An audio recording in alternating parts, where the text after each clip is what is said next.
को नमस्कार।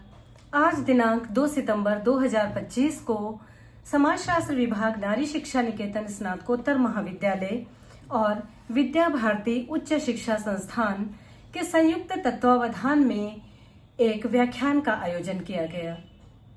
इस व्याख्यान में मुख्य वक्ता के रूप में डॉक्टर नेहा जैन दीनदयाल उपाध्याय राजकीय स्नातकोत्तर महाविद्यालय के समाजशास्त्र विभाग से उपस्थित रहीं।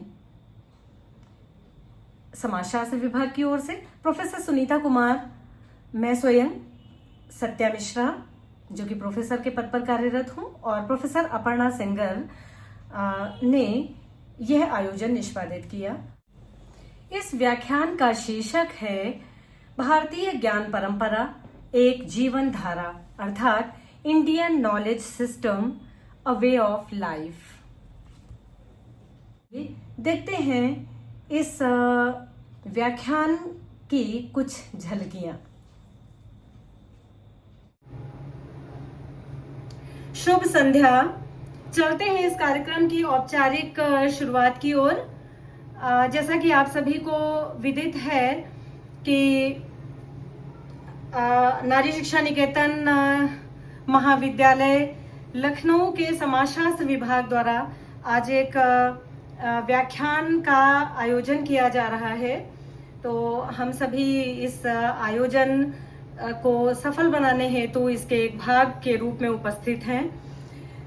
जैसे कि भारतीय संस्कृति की परंपरा रही है कि किसी भी शुभ कार्य की शुरुआत, किसी भी शुभ कार्यक्रम का प्रारंभ ईश वंदना के साथ किया जाता है। तो हम एक ईश वंदना से ही इस आज के कार्यक्रम का शुभारंभ करते हैं।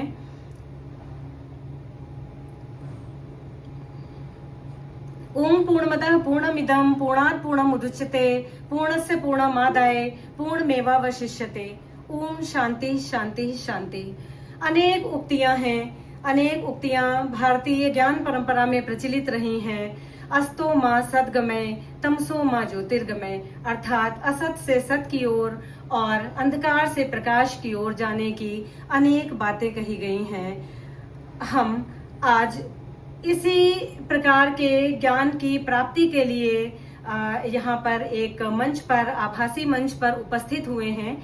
और आज का ये जो कार्यक्रम है वह नारी शिक्षा निकेतन स्नातकोत्तर महाविद्यालय लखनऊ के समाजशास्त्र विभाग एवं विद्या भारती शिक्षा संस्थान, विद्या भारती शोध शिक्षा संस्थान दोनों के संयुक्त तत्वावधान में आयोजित किया जा रहा है। और आज के कार्यक्रम की हमारी जो अतिथि हैं, जो हमारी मुख्य वक्ता हैं, वे हैं डॉक्टर नेहा जैन। नेहा जैन मैम, आपका बहुत बहुत स्वागत, अभिनंदन और बहुत स्नेह भरा जो आमंत्रण आपने स्वीकार किया उसके लिए हम धन्यवाद देते हुए आपका इस मंच पर, आभासी मंच पर, वर्चुअल मंच पर स्वागत करते हैं। बीए प्रथम वर्ष के बहुत सारे बच्चे जुड़े हैं हमारे साथ। इनके लिए ये जो ऑनलाइन कार्यक्रम है हमारे महाविद्यालय की ओर और डिपार्टमेंट की ओर से आयोजित किया जा रहा है, ये इस प्रकार का पहला कार्यक्रम है। तो निश्चित रूप से वे बहुत उत्साही भी हैं और उन्हें थोड़ा अलग तरह का अनुभव भी हो रहा होगा। तो हमारा जो आज का विषय है वो है भारतीय ज्ञान परंपरा एक जीवन धारा। हम सभी जानते हैं कि बोलना तो वैसे हमारी आज की अतिथि वक्ता को है, मुख्य वक्ता को है, लेकिन एक भूमिका बनाना आवश्यक है क्योंकि यहाँ पर बहुत सारी छात्राएं उपस्थित हैं। तो बच्चों, दीर्घ काल से भारत को विश्व गुरु माना जाता रहा है। क्यों? क्योंकि यहाँ पर जो भारतीय संस्कृति का प्रमुख ध्येय रहा है वो ध्येय रहा है ज्ञान की प्राप्ति। कहा गया है, संस्कृत में अनेक उक्तियां प्रचलित हैं। विद्या अमृतम उष्णते भारतम गुरुरेव वही सत्यम धर्म च लोकेषु वदत्येव सनातनम, अर्थात भारत ही विश्व का गुरु है जो विद्या से अमृत की प्राप्ति कराता है और सत्य व धर्म का संदेश देता है। हम सभी जानते हैं कि भारत में ज्ञान अर्जन की एक दीर्घ परंपरा रही है। यह परंपरा कई हजार वर्ष पूर्व प्रारंभ होती है। वैदिक संस्कृति जिसमें 4 वेद रचे गए, ये इसका सर्वोत्तम उदाहरण है। इसके बाद क्रमशः हम आगे बढ़ते हैं और उपनिषद के अलावा अनेक आरण्य, ब्राह्मण, संस्कृत साहित्य में बहुत सारा नवीन साहित्य रचा गया समय समय पर। जिस समय यूरोप और दुनिया के अन्य देश बर्बरता की स्थिति में जीवन जी रहे थे, उस समय भारत में ज्ञानार्जन की यह परंपरा अपने शिखर पर रही है। कौटिल्य का अर्थशास्त्र, पाणिनि का अष्टाध्यायी, अनेक ऐसे उदाहरण हैं। ऋग्वैदिक परंपरा की ही अगर हम बात करें तो जहां पर हम ऋग्वेद में हम सुश्रुत आगे चल के, यद्यपि औषधि शास्त्र, औषधि विज्ञान के सूत्र वैदिक परंपरा में ऋग्वेद में पाए गए, सामवेद में संगीत की जड़ें निहित हैं और अथर्ववेद में तंत्र मंत्र की जड़ें निहित हैं। इसके बाद जैसे जैसे हम आगे बढ़ते हैं, यह परंपरा अनवरत जारी रही और विकसित होती रही। हाँ, यद्यपि कुछ बाधाएं जरूर आईं, इसे हम अविरल धारा के रूप में तो नहीं विश्लेषित कर सकते हैं, क्योंकि अनेक ऐसे सामाजिक, सांस्कृतिक और भौगोलिक कारण रहे हैं जिन्होंने भारतीय संस्कृति की जो ये परंपरागत ज्ञान परंपरा रही है उसको बाधित किया। लेकिन आज हम वर्तमान समय में 21वीं शताब्दी का, जब ये लगभग हम अर्ध शताब्दी की ओर बढ़ रहे हैं, तीसरा दशक है, उस समय हम एक प्रकार के सांस्कृतिक पुनर्जागरण की ओर बढ़ रहे हैं और हम पुनः बात करते हैं योग की, आयुर्वेद की, और NEP 2020 ने भी एक बार पुनः भारतीय ज्ञान परंपरा की ओर लौटने की बात, उसे पुनर्जीवित करने की बात कही है। तो हमारा यह प्रयास इसी श्रृंखला की एक कड़ी है। डॉक्टर नेहा जी यहाँ पर उपस्थित हैं। मैं कार्यक्रम का प्रारंभ करूं इसके पहले मैं प्रोफेसर सुनीता कुमार मैम, जो समाजशास्त्र विभाग नारी शिक्षा निकेतन स्नातकोत्तर में वरिष्ठ प्राध्यापिका हैं, आपको आमंत्रित करती हूं कि आप विषय के बारे में कुछ सबको बताएं और इसके बाद हम आगे बढ़ते हैं। धन्यवाद डॉक्टर प्रोफेसर सत्या। ये पहले मैं पुनः सबका वेलकम, स्वागत करूंगी, अभिनंदन करूंगी हमारे स्पीकर का। साथ ही साथ मुझे लगता है हमारे कॉलेज से भी कई लोग जुड़े हुए हैं, जिसमें मैंने प्रोफेसर आयशा को देखा था यहाँ पे, और मैं नाम नहीं पढ़ पा रही हूँ। उन सभी का स्वागत है, हमारी कोलीग्स जो भी हैं। इसके अलावा कुछ और लोग भी जुड़े हुए हैं जिनका मैं यहाँ पे स्वागत करती हूँ, और सबसे ज्यादा हमारे स्टूडेंट्स का, क्योंकि हमारा ये लेक्चर जो है स्टूडेंट ओरिएंटेड है और हम चाहते हैं कि जो इंडियन नॉलेज सिस्टम है, भारतीय ज्ञान परंपरा है, उसको स्टूडेंट्स तक पहुँचाया जा सके, उनको ये समझ आ सके कि आखिर ये है क्या। तो मैं यहाँ से बात थोड़ा सा हमारे स्पीकर सब बोलेंगी, लेकिन कुछ पॉइंट्स मैं ले करके यहाँ पे करूंगी, और एक छोटा सा प्रेजेंटेशन भी है जिसको मैं दिखाती चल रही हूँ बहुत क्विकली। तो बात यहाँ से शुरू करते हैं कि जो भारतीय जो इंडियन गवर्नमेंट है, भारत सरकार है, उसका मिनिस्ट्री ऑफ एजुकेशन जो है उसने एक इनिशिएटिव लिया है, एक हिस्सा है उसका बहुत महत्वपूर्ण, जो कि आज के समय में भारतीय ज्ञान परंपरा को बहुत महत्व दे रहा है और उसको मुख्य धारा में लाने की कोशिश कर रहा है। और जो NEP, जो न्यू नेशनल एजुकेशन पॉलिसी, योग की बात हुई, सांख्य की बात हुई, न्याय की, मीमांसा की, बौद्ध धर्म है, बौद्ध दर्शन है, जैन दर्शन है, इस तरीके से बहुत सारी परंपराएं हमें देखने को मिली। ज्ञान की जो बात थी इसमें वो एक गुरु, आप सब जो भी हमारे साथ जुड़े हुए हैं उन सबका मैं अभिनंदन करती हूँ। और जैसे कि स्टूडेंट्स, आपको पता लग चुका है कि ये विषय जिस पर हम आज अपना लेक्चर रख रहे हैं ये बहुत इम्पोर्टेंट है। तो ऑब्वियस है कि जिस शख्सियत को हमने आपके बीच वक्तव्य प्रस्तुत करने के लिए बुलाया है वो भी खास है। तो मैं उनके बायोडाटा से छोटा सा पार्ट पढ़ना चाहूँगी, इसलिए क्योंकि बेसिकली उन्हीं के लिए है, उन्हीं के नाम लेक्चर है, तो बस कुछ मिनट्स उनके पर्सनालिटी को मैं बताना चाहूँगी। माइक देती हूँ। बहुत बहुत धन्यवाद प्रोफेसर अपर्णा सिंगर जी। अब मैं मंच पर आमंत्रित क्या करती हूँ, अब मैं मंच हस्तांतरित करती हूँ डॉक्टर नेहा जैन मैम को। मैम कृपया आप मंच संभालें और अपना विद्वतापूर्ण वक्तव्य सरलतम ढंग से प्रस्तुत करें, जिससे हमारे सभी छात्र छात्राएं लाभान्वित हों। Thank you ma'am. मैम मेरी आवाज आ रही है आप सब तक? जी आ रही है। Thank you ma'am. सर्वप्रथम सम्मानित मंच और नारी शिक्षा निकेतन महाविद्यालय की प्राचार्य महोदया, समस्त छात्राएं और इस मंच पर आप सबने मुझे मेरे विचारों को साझा करने का ये जो मौका दिया, इसके लिए मैं आप सबकी हृदय के आभार व्यक्त करती हूँ। और आज ये जो विषय है ये हम सबको उतना ही आकाब और इस पाठ्य परिदृश्य को अपने आधार बनाते हैं, अपने शिक्षा का, अपने अतीत को जानने का, तो कहीं ना कहीं हम उसे धर्म से जोड़ देते हैं, जो कि गलत है। क्योंकि आप देखिए, जब आप पश्चिमी विचारकों को पढ़ती हैं तो आप पढ़ती हैं कि वो सभी दार्शनिक थे। इसी तरह दर्शन शास्त्र, अगर हम दर्शन की बात करें तो चाहे वो बौद्ध दर्शन हो, जैन दर्शन हो, मीमांसा हो, ज्ञान हो, योग हो, ये सारे दर्शन हैं और ये दर्शन हमें एक दृष्टिकोण प्रदान करते हैं। जब हम दृष्टिकोण की बात करते हैं तो ये हमें वो दृष्टि देते हैं जिस दृष्टि से हमें अपने समाज को, हमें अपने राष्ट्र को समझना है। और किसी भी राष्ट्र में जब हम स्वतंत्र की बात करते हैं, हम स्वतंत्र तो हो गए हैं, लेकिन स्वतंत्र जब हम अपना तंत्र विकसित करते हैं, और वह तंत्र किसी भी क्षेत्र में हो सकता है। आज जो भारत में भारतीय शिक्षा नीति की बात हो रही है कि राष्ट्रीय शिक्षा नीति में हम एक अपनी भारतीय ज्ञान परंपरा को समाहित करें, तो यहाँ किसी और ज्ञान को तजने की या छोड़ने की बात नहीं है, उसमें ऐड ऑन करने की बात है कि हम अपनी ज्ञान परंपरा को उसमें कैसे समाहित करें, तभी हमारा सही अर्थों में स्वतंत्र होना सिद्ध होगा। यानी हमने अपने शिक्षा के तंत्र में स्व को चुना है, अपने सेल्फ को चुना है। और जब हम अपने सेल्फ को चुनने की बात करते हैं, तब हम अपने इन्हीं काव्यों, महाकाव्यों, वेदों को अपनी परंपरा का आधार बनाते हैं। आज मैं अपने स्टूडेंट्स के मध्य एक विषय रखना चाहूंगी कि ये जो भारत शब्द आप सुनते हैं, ये भारत, इसका उद्गम कैसे हुआ। तो आप जब श्रीमद् भागवत पुराण पढ़ते हैं तो आप उसमें देखते हैं कि भारत का नाम पहले अजनाभ खंड आता है, क्योंकि आपने मनु के बारे में भी पढ़ा, आपने कुलकर के बारे में भी पढ़ा।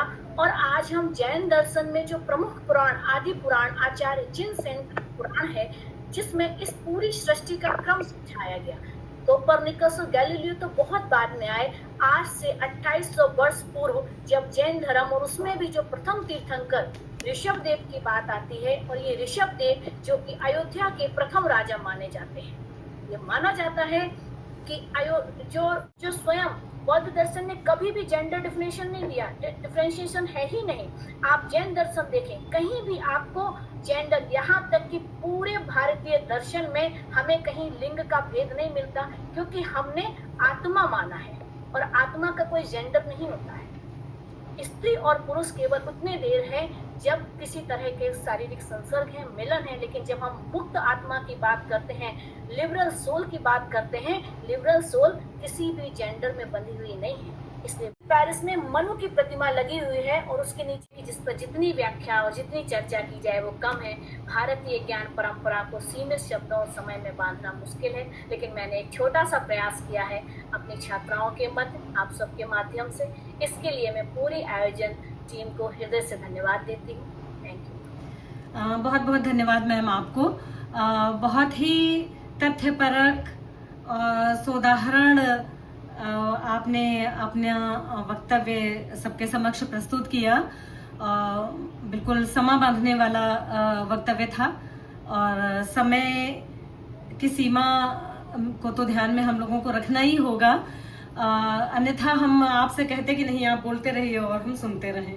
बहुत सारे तथ्यों को समेटने का प्रयास भी किया आपने मैम, इसके लिए हम सब आपके बहुत आभारी हैं कि आपने न केवल समय निकाला बल्कि सोचा होगा, चिंतन मनन किया होगा, पढ़ा होगा और पहले से पढ़ रखा होगा, कुछ संचित ज्ञान है आपके पास पहले का रहा होगा, जिसके आधार पर आपने हमारे विद्यार्थियों को लाभान्वित किया।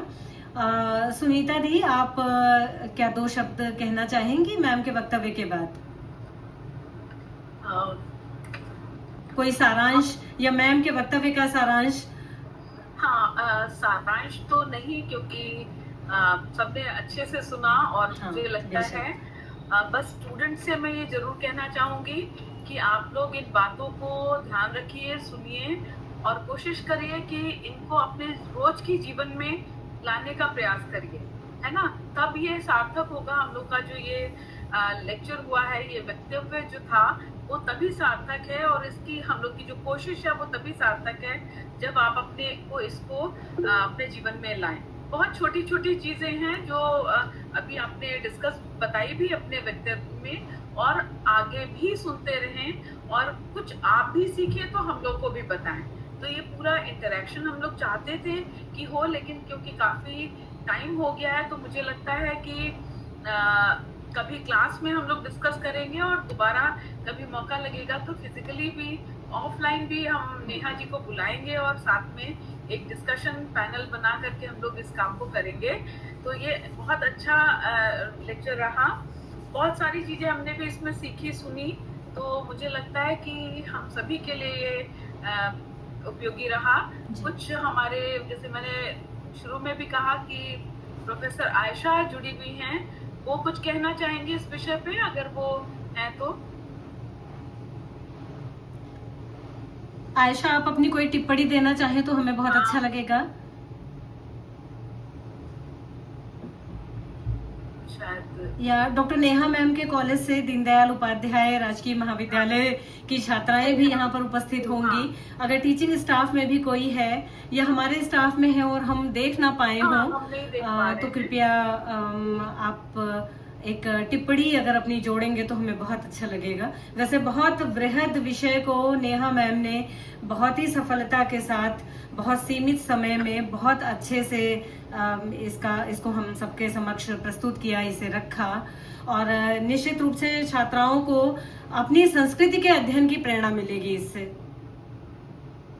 अपनी संस्कृति का वैज्ञानिक अध्ययन करने की और उसमें निहित वैज्ञानिकता को ढूंढने की प्रेरणा निश्चित रूप से मिलेगी। बच्चों, आप में से कोई प्रश्न पूछना चाहता है या आप अपनी किसी शंका का समाधान करना चाहते हैं? हमारी मुख्य वक्ता मंच पर हैं। और बेटा शाहरुख गौतम, आप अपना माइक बंद करिए, है ना, म्यूट करिए फोन। कोई पूछना चाहेगा कुछ इसमें, या मैं- बताना चाहे, कुछ शेयर करना चाहे? चलिए ठीक है। ये मैम का वक्तव्य बहुत अच्छा तो रहा ही, और उपस्थिति भी अच्छी खासी थी श्रोतागणों की। भाई 50 के ऊपर लोग अगर एक मंच पर आ जाएं जहां क्लासरूम में बच्चे आजकल दिखाई नहीं देते, तो यहाँ 50 के आसपास आ जाएं तो बहुत बड़ी बात है सच में भाई। मैम के मैम लिए ने बहुत अच्छा बोला है। अच्छा। अच्छा, हाँ। हाँ, कोई प्रश्न है बच्चों? मैम प्लीज आप लोग ऑनलाइन क्लास करेंगे तो हम लोग के लिए बहुत अच्छा होगा। यशी, अपना फोन म्यूट करिए।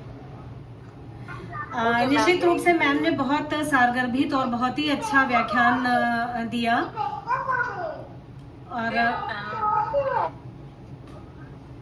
बेटा आप लोग अपना माइक बंद रखिए। तो मैम, बच्चे तो नहीं प्रश्न कर रहे हैं, लेकिन बच्चों के मन में एक प्रश्न उठेगा जरूर, तो उनके बिहाफ में माइंड ना कीजिएगा, मैं पूछना चाहूंगी। आप ये मान के चलिए कि ये स्टूडेंट्स पूछ रहे हैं कि ये जो ज्ञान की अविरल धारा थी, जो सदियों पहले प्रवाहित होनी प्रारंभ हुई, वो बीच में थोड़ी सी बाधित क्यों हुई? इसके पीछे वजहें क्या थी? एक अध्येता बताएगा बच्चों को तो ज्यादा अच्छा लगेगा। मैम, जैसा कि बहुत तो मैं अपने शब्दों में बता सकती हूँ, हाँ। जो मैं महसूस करती हूँ कि हमने अपना एक जो होता है ना, चिराग तले अंधेरे कहावत होती है। जब पश्चिमी जगत के लोग हमारे संपर्क में आते हैं तो हमने उन्हें एक ऐसी दृष्टि से देखा कि शायद ये हमसे ऊपर है। धीरे धीरे जो दूसरी कमी आई कि हमने हम जो बात करते हैं कि पर संस्कृति ग्रहण, वो बहुत अच्छी चीज है, लेकिन जो महात्मा गांधी कहते थे, और वापस उन चीजों को समझने लगे हैं और समझेंगे, और उम्मीद है कि आगे अच्छा ही होगा। तो इसी उम्मीद के साथ आप मैम ने स्वाध्याय पर बल दिया, जो हम सभी टीचर्स आजकल क्लास में बच्चों से कहा करते हैं कि आप लोग ने पठन पाठन बंद कर दिया, आपका शब्द भंडार अब उतना धनी नहीं रहा और लेखन शैली भी बहुत ही सीमित हो गई है, और सोशल मीडिया की इसमें बहुत बड़ी भूमिका भी रही है, जो ये शॉर्टकट शब्द लिखने की जो परंपरा सी चल पड़ी है। तो इसके अलावा एक और भी बात रही है कि प्रारंभिक ज्ञान जब भारत में शायद उत्पन्न हुआ तो उस समय उसे लिपिबद्ध नहीं किया गया, वो श्रुत परंपरा के अंतर्गत संरक्षित रखा गया। तो अगर वो साथ साथ लिपिबद्ध भी किया गया होता तो हमें लगता है कि और अधिक बेहतर होता, या जितनी जो लिपिबद्ध किया भी गया था उसे बाद में बाह्य आक्रमणकारियों ने उसे नष्ट कर दिया। तो खैर वे अन्य कारण हैं, बच्चे शोध करेंगे, हमारे स्टूडेंट्स इस एक स्टूडेंट है जी विधि सैनी कुछ पूछना चाह रही हैं। हाँ पूछे विधि, बहुत सारे बच्चों ने हैंड रेज कर रखा है, मुझे लग रहा है कि ये गलती से कर रखा है क्या, अदरवाइज पूछिए प्रश्न। विधि सैनी ने लिख के पूछा है। हाँ और कहाँ पे है विधि, आप पूछ लीजिए। Good evening ma'am. हाँ गुड इवनिंग मैम, बहुत अच्छे से समझाया आपने, और हम लोग को भी पता चला जो अभी तक पता नहीं था, और अपने धर्म के बारे में क्या कैसे शुरू हुआ। तो मैंने और भी अभी 1-2 पुराण और भगवत गीता वगैरह पढ़ा है, तो can you suggest me one book that help थोड़ी सी नॉलेज बढ़ाने में पढ़ सके हम लोग। Very good. Indian knowledge system के ऊपर अभी कुछ किताबें आ रही हैं। यहाँ पे मैं, अगर बच्चे ने पूछा है तो बाई चांस मैं शेयर कर देती हूँ कि मेरी एक किताब है यहाँ पे इंडियन नॉलेज सिस्टम पे, तो वो हाँ वो अभी आई है। बाई चांस उन्होंने पूछा है तो मैं ये शो कर दे रही हूँ, लेकिन उसके अलावा आप लोग बोलेंगे ये इंग्लिश में है, कुछ किताबें मेरे पास हिंदी में भी हैं, तो मैं बिल्कुल दिखाना चाहूंगी उस किताबों को। तो बाई चांस बच्चों ने पूछा है, लेकिन उसके अलावा हम लोग शेयर करेंगे। आप हमारे पास आइए, क्लास में आइए, और हम बिल्कुल आपको बताएंगे। जी, या आज की हमारी अतिथि नेहा मैम, आपके लेक्चर से वो इतना ज्यादा इंस्पायर हुई है, आपके दिमाग में कोई ऐसी पुस्तक जो भारतीय संस्कृति पर आधारित हो, अगर मन में आ रही हो तो बच्चे को बता दें। देखिए, मैं बच्चों को थोड़ा सा अपने खुद की पुस्तकों को विजिट करा दे रही हूँ। Very good. जब हम भारतीय ज्ञान परंपरा की बात, अब हम सभी बढ़ते हैं औपचारिक धन्यवाद ज्ञापन की ओर। सबसे पहले तो आज की मुख्य अतिथि डॉक्टर नेहा जैन मैम का बहुत बहुत आभार कि आपने अपने व्यस्ततम समय में से समय निकालकर और बहुत ही विद्वतापूर्ण व्याख्यान बहुत सहजता के साथ प्रस्तुत किया, जैसा मैंने पहले ही आपसे एक अनुरोध किया था, या सभी शिक्षक यही चाहते हैं कि बच्चे सबसे अधिक लाभान्वित हों। तो बिल्कुल वैसा ही उद्बोधन रहा आपका, और आपने हमारे आमंत्रण को स्वीकार किया, आप यहाँ उपस्थित हुई, इसके लिए हमारा विभाग आपका बहुत बहुत आभारी है। दूसरा आभार बनता है विद्या भारती उच्च शिक्षा संस्थान नारी शिक्षा निकेतन स्नातकोत्तर महाविद्यालय को, जिनके संयुक्त तत्वावधान में हम यह आयोजन कर सके, या समाज शास्त्र विभाग यह आयोजन कर सका।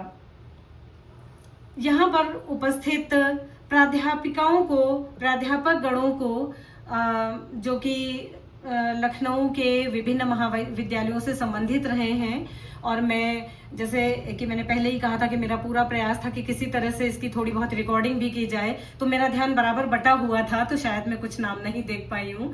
तो जो भी प्राध्यापक गण यहाँ पर उपस्थित रहे हैं, आप सभी का हृदय से आभार। आप सबकी उपस्थिति हमें प्रेरणा प्रदान करती है, इस प्रकार के आयोजन करने के लिए सर्वदा प्रेरित करती है। और उससे भी बड़ा धन्यवाद बनता है विद्यार्थियों को। दोनों ही महाविद्यालय के विद्यार्थी यहाँ पर उपस्थित रहे, पूरे मन से डॉक्टर नेहा जैन का वक्तव्य सुना, और कुछ बच्चों ने प्रश्न पूछे, और कुछ बच्चे हैं जो इसके संदर्भ में प्रश्न हम लोगों से बाद में आकर पूछेंगे, तो वो हम नेहा मैम तक पहुंचाएंगे कि बच्चों का फीडबैक क्या रहा, वो भी और जो पूछेंगे उसके बारे में भी हम आपको बताएंगे, क्योंकि किसी भी व्याख्यान की, उद्बोधन की, भाषण की सफलता यही है कि वो कुछ प्रश्न जगा सके या कुछ छटपटाहट पैदा कर सके या नया कुछ प्रेरित करने, कुछ पढ़ने और सोचने के लिए मन को प्रेरित कर सके।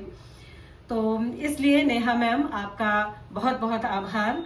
और इसके अतिरिक्त जो भी व्यक्ति यहाँ पर, जो एक मेरा एक तकिया कलाम है कि चिर परिचित और अपरिचित, जो भी यहाँ पर मौजूद हैं, जिन्हें चाहे मैं पहचानती हूँ चाहे ना पहचानती हूँ, या मैं जिन्हें देख ना पाई हूँ, प्रत्यक्ष अप्रत्यक्ष रूप से जो भी यहाँ उपस्थित है, सभी को बहुत बहुत आभार, क्योंकि आप सभी की उपस्थिति से ही हमारा यह कार्यक्रम अंततोगत्वा सफल हो पाया है।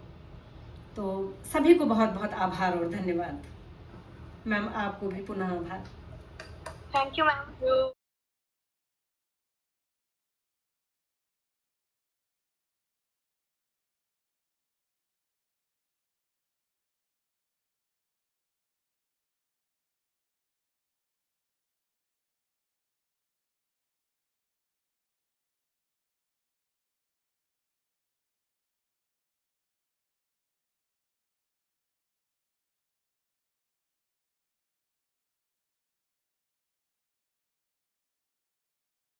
का इस पाठ्य परिदृश्य को अपने आधार बनाते हैं, अपने शिक्षा का, अपने अतीत को जानने का, तो कहीं ना कहीं हम उसे धर्म से जोड़ देते हैं, जो कि गलत है। क्योंकि आप देखिए, जब आप पश्चिमी विचारकों को पढ़ती हैं तो आप पढ़ती हैं कि वो सभी दार्शनिक थे। इसी तरह दर्शन शास्त्र, अगर हम दर्शन की बात करें तो चाहे वो बौद्ध दर्शन हो, जैन दर्शन हो, मीमांसा हो, ज्ञान हो, योग हो, ये सारे दर्शन हैं और ये दर्शन हमें एक दृष्टिकोण प्रदान करते हैं। जब हम दृष्टिकोण की बात करते हैं तो ये हमें वो दृष्टि देते हैं जिस दृष्टि से हमें अपने समाज को, हमें अपने राष्ट्र को समझना है। और किसी भी राष्ट्र में जब हम स्वतंत्र की बात करते हैं, हम स्वतंत्र तो हो गए हैं, लेकिन स्वतंत्र जब हम अपना तंत्र विकसित करते हैं, और वह तंत्र किसी भी क्षेत्र में हो सकता है। आज जो भारत में भारतीय शिक्षा नीति की बात हो रही है कि राष्ट्रीय शिक्षा नीति में हम एक अपनी भारतीय ज्ञान परंपरा को समाहित करें, तो यहाँ किसी और ज्ञान को तजने की या छोड़ने की बात नहीं है, उसमें ऐड ऑन करने की बात है कि हम अपनी ज्ञान परंपरा को उसमें कैसे समाहित करें, तभी हमारा सही अर्थों में स्वतंत्र होना सिद्ध होगा। यानी हमने अपने शिक्षा के तंत्र में स्व को चुना है, अपने सेल्फ को चुना है। और जब हम अपने सेल्फ को चुनने की बात करते हैं, तब हम अपने इन्हीं काव्यों, महाकाव्यों, वेदों को अपनी परंपरा का आधार बनाते हैं। आज मैं अपने स्टूडेंट्स के मध्य एक विषय रखना चाहूंगी कि ये जो भारत शब्द आप सुनते हैं, ये भारत, इसका उद्गम कैसे हुआ। तो आप जब श्रीमद् भागवत पुराण पढ़ते हैं तो आप उसमें देखते हैं कि भारत का नाम पहले अजनाभ खंड आता है, क्योंकि आपने मनु के बारे में भी पढ़ा, आपने कुलकर के बारे में भी पढ़ा, और आज हम जैन दर्शन में जो प्रमुख पुराण, आदि पुराण, आचार्य जिनसेन पुराण है, जिसमें इस पूरी सृष्टि का क्रम समझाया गया। कोपरनिकस और गैलीलियो तो बहुत बाद में आए। आज से 2800 वर्ष पूर्व जब जैन धर्म और उसमें भी जो प्रथम तीर्थंकर ऋषभ देव की बात आती है, और ये ऋषभ देव जो कि अयोध्या के प्रथम राजा माने जाते हैं, ये माना जाता है कि जो अब हम सभी बढ़ते हैं औपचारिक धन्यवाद ज्ञापन की ओर। सबसे पहले तो आज की मुख्य अतिथि डॉक्टर नेहा जैन मैम का बहुत बहुत आभार कि आपने अपने व्यस्ततम समय में से समय निकालकर और बहुत ही विद्वतापूर्ण व्याख्यान बहुत सहजता के साथ प्रस्तुत किया, जैसा मैंने पहले ही आपसे एक अनुरोध किया था, या सभी शिक्षक यही चाहते हैं कि बच्चे सबसे अधिक लाभान्वित हों। तो बिल्कुल वैसा ही उद्बोधन रहा आपका, और आपने हमारे आमंत्रण को स्वीकार किया, आप यहाँ उपस्थित हुई, इसके लिए हमारा विभाग आपका बहुत बहुत आभारी है। दूसरा आभार बनता है विद्या भारती उच्च शिक्षा संस्थान, नारी शिक्षा निकेतन स्नातकोत्तर महाविद्यालय को, जिनके संयुक्त तत्वावधान में हम यह आयोजन कर सके, या समाज शास्त्र विभाग यह आयोजन कर सका। यहाँ पर उपस्थित प्राध्यापिकाओं को, प्राध्यापक गणों को, जो कि लखनऊ के विभिन्न महाविद्यालयों से संबंधित रहे हैं और मैं जैसे कि मैंने पहले ही कहा था कि मेरा पूरा प्रयास था कि किसी तरह से इसकी थोड़ी बहुत रिकॉर्डिंग भी की जाए, तो मेरा ध्यान बराबर बटा हुआ था, तो शायद मैं कुछ नाम नहीं देख पाई हूँ। तो जो भी प्राध्यापक गण यहाँ पर उपस्थित रहे हैं, आप सभी का हृदय से आभार। आप सबकी उपस्थिति हमें प्रेरणा प्रदान करती है, इस प्रकार के आयोजन करने के लिए सर्वदा प्रेरित करती है। और उससे भी बड़ा धन्यवाद बनता है विद्यार्थियों को। दोनों ही महाविद्यालय के विद्यार्थी यहाँ पर उपस्थित रहे, पूरे मन से डॉक्टर नेहा जैन का वक्तव्य सुना और कुछ बच्चों ने प्रश्न पूछे और कुछ बच्चे हैं जो इसके संदर्भ में प्रश्न हम लोगों से बाद में आकर पूछेंगे, तो वो हम नेहा मैम तक पहुंचाएंगे कि बच्चों का फीडबैक क्या रहा वो भी, और जो पूछेंगे उसके बारे में भी हम आपको बताएंगे। क्योंकि किसी भी व्याख्यान की, उद्बोधन की, भाषण की सफलता यही है कि वो कुछ प्रश्न जगा सके या कुछ छटपटाहट पैदा कर सके या नया कुछ प्रेरित करने, कुछ पढ़ने और सोचने के लिए मन को प्रेरित कर सके। तो इसलिए नेहा मैम आपका बहुत बहुत आभार। और इसके अतिरिक्त जो भी व्यक्ति यहाँ पर, जो एक मेरा एक तकिया कलाम है कि चिर परिचित और अपरिचित, जो भी यहाँ पर मौजूद हैं, जिन्हें चाहे मैं पहचानती हूँ चाहे ना पहचानती हूँ, या मैं जिन्हें देख ना पाई हूँ, प्रत्यक्ष अप्रत्यक्ष रूप से जो भी यहाँ उपस्थित है, सभी को बहुत बहुत आभार। क्योंकि आप सभी की उपस्थिति से ही हमारा यह कार्यक्रम अंततोगत्वा सफल हो पाया है। तो सभी को बहुत बहुत आभार और धन्यवाद। मैम आपको भी पुनः आभार।